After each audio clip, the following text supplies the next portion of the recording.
Hi. Okay. So today I want to review Jovan's White Musk because I just got it and I always heard people on YouTube, including Chloe, Yasmin, and just everyone that says Jovan, Natalie Grace, and Jovan's White Musk is just it is that girl. You know what I mean? And it's a vintage scent. So I already knew I could get it pretty cheap. I got the bottle, which it didn't can't come with a box, and let's just take a look. Ooh. Okay, so this is a 0.875 bottle. um yeah, so it didn't come with the box because I just got it cheap on eBay. I literally paid $8 for it. If the seller is still selling it for that amount, then I will put it in the description box, but it's pretty widely available and I'm pretty sure you can get it at any Walmart, Amazon, everywhere. So yeah, so I looked this fragrance up before I bought it, and it actually came out in 1990. For whatever reason, I thought that it was a 1980s scent, but it makes sense, and the marketing around it looks 1980s because the first year of a new decade is basically just kind of like the end of the prior decade, like fashion and culture wise. So 1990 is like extended 1989. You know, similarly, if you ever see fashions from the 70s and then you look at 1970, 1971 fashion and it looks like the 60s, it's because it's like technically the 60s. You know what I mean? Which would make this year of 2022, kind of the first year that we're going to see what the trends and cultural landscape is going to be for the rest of this decade. And I feel like we finally kind of left the 2010s, you know, in terms of fashion culture, zeitgeist, etc. So back to this fragrance. I just want to read the notes for you. I'm going to pull up these notes that I should have had. Wait, where is it? Okay, let's pull this up. And just to tell you the accords, okay, so the accords are musky, white floral, yellow floral, powdery, woody, sweet, amber, animalic, and fruity. And yeah, okay. So the notes are very simple. It's musk, honeysuckle, ylang-ylang.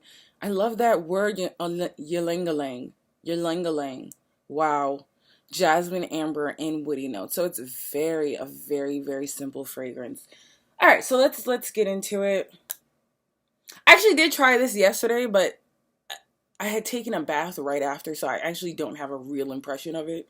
Um, just so you know, I love this sprayer. Oh my god, I love sprayers that are like metal and hard like this. I think that's kind of like vintage, but geez Louise, like I don't know, it's something about it. It's just like very tactile. Okay, I'm gonna spray.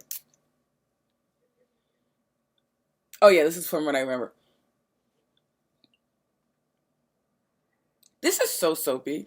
Like this is so shampoo, but it definitely smells vintage. And if you have any problem with anything that smells vintage, then you're definitely gonna have a problem with this. And I'm not sure if everyone on YouTube is saying that, but it does smell vintage, and I think it's because of the honeysuckle.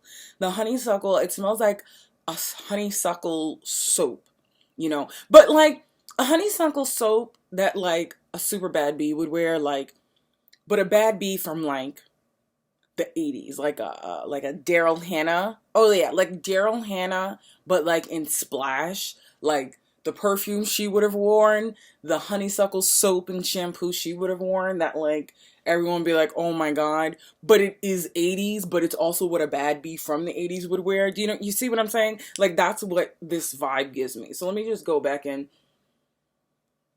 Okay, honeysuckle comes through, and then that soapiness comes through.